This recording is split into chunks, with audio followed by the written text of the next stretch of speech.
رمضان كريم. سلام سلام البنات، واش راكم؟ ان شاء الله تكونوا كامل بخير وعلى خير. انا صافا الحمد لله. جيتكم اليوم بليله 27 لهنا يا حبيباتي. كانت عندنا ضيفه خطفت لكم لقطات تبارك الله. هنا واش درنا يا البنات؟ على بالي بلي راكم شاطرين ما شاء الله. هنا راني يد مع الطياب ويد مع الكاطو. صدقوني يا البنات باش نصور معاكم وصفه باينه والله ما قدرت من الظروف يا البنات وضيق الوقت. صدقوني ضيق الوقت بزاف. المهم لهنا يا حبيباتي كانت عندنا ضيفه عزيزه كنا عرضناها اخر دقيقه. قلت لها راه قريب يخلص رمضان ومازال ما عرضتكش. لهنا يا البنات كنت طيبنا جلبانه عادي. نحيت هذيك الجلبانه في مرق ابيض، نحيتها صفيتها ودرت لها البيض ووحده خميره نواره وفرماج. هذا ما كان يا حبيباتي، ورجعتها في الفور. كانت طاب معاها زدرت عجاج ثاني. هذو المقبلات كانت دارتهم اختي والضيفه، راكم تشوفوا ضيفه ودخلتها الكوزينه. هنايا كان هذه فلفل احمر مشوي وهذيك بيضنجان وهذاك البيطراف يا حبيباتي. كنت درت لها تاني مقبله هايله بالبزاف اللي هي اصابع لاباط فيتي يا البنات. كيما راكم تشوفوا لهنا لاباط فيتي للامانه هذه راني شريتها، فتحتها رقيقه ودرت لاصوص طوماط زيتون فرماج، نعمرها فرماج كيما حبيتوا. شوفوا لهنا يا البنات. ومن بعد تيك نقلب هذا النص اللي خليته خاوي نقلبه على الجهه الاخرى ونلويها كيما راكم تشوفوا يا حبيباتي باش تعطيني هذا الشكل المميز. شوفوا يا البنات راني والله يد في الكاطو ويد معاكم. لهنا كنت درت هذا الصابلي على شكل مثلث لاباط صابلي اللي تعتمدوها نتوما.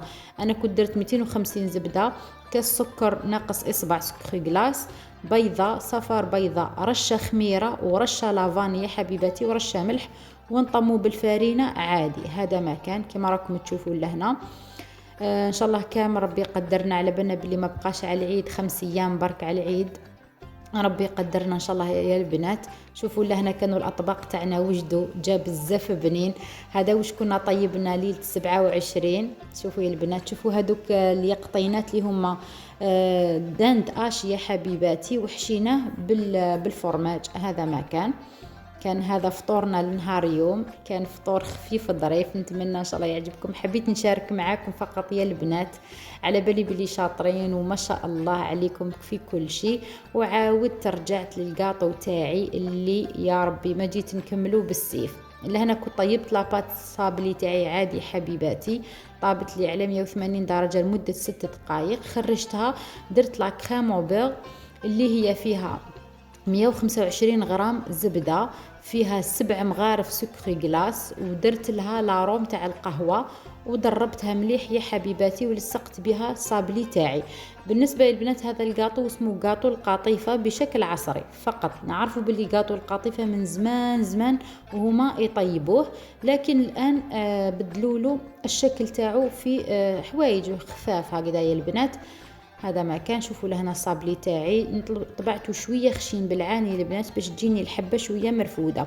كنت لصقت حبه مع حبه بلاك خام بيغ. لهنا سمحوا لي راح لي المقطع. قلت لكم درت 125 غرام زبده، 7 مغارف سكر ومعطر القهوه، ولصقتهم حبه مع حبه. ولهنا درت لهم العسيله. كاين اللي يحبوا يديروا الكونفيتير، انا درت العسل لانه الطعمه تاع النواه كوكو مع الكاكاو مع العسيلة صدقوني طعم آخر يا البنات. إن شاء الله بإذن الله نعاودوا نجربوه بالتفصيل. شوفوا لهنا يا حبيباتي راني نرمد فيهم حبة بحبة. هذا نواة كوكو حمصناه يا البنات في المقلة، على بالي تعرفوها كامل. زيدوا لها 2 مغارف كاكاو بني ماشي الأسود لأنه الأسود يعطي تولي مرة. ومن بعد تيك نديروا لها 3 مغارف سكر. قلنا نواة كوكو نحمصوه نديروا له 2 مغارف كاكاو ونديروا سكر عادي تاع القهوه ونحطوهم. هذا ما كان. ونلصقوا بالعسيله ولا كونفيتير واش كان متواجد عندك في الدار. انا كان عندي العسيله درت العسيله فقط لهنا. ونشري ترانسفير مثلث على حساب الشكل اللي درته كيما راكم تشوفوا هنا حبيباتي. ذوبت شيكولا سوداء، ماذا بكم ما زيدوا لها حتى اضافه تاع ماء، ذوبوها عادي. هذا ما كان. وحطوها في المجمد يا ربي 2 ثواني وننزعوها ونشكلوها بهذه الطريقه. نتمنى تعجبكم. هذه وصفه من وصفاتي تاع العيد، وان شاء الله يكون عندي الوقت ونزيد نجرب معاكم وصفه اخرى يا البنات. نتمنى تعجبكم حلوه القاطفه 2025 ونلتقي في وصفه اخرى باذن الله. باي باي، صحه فطوركم.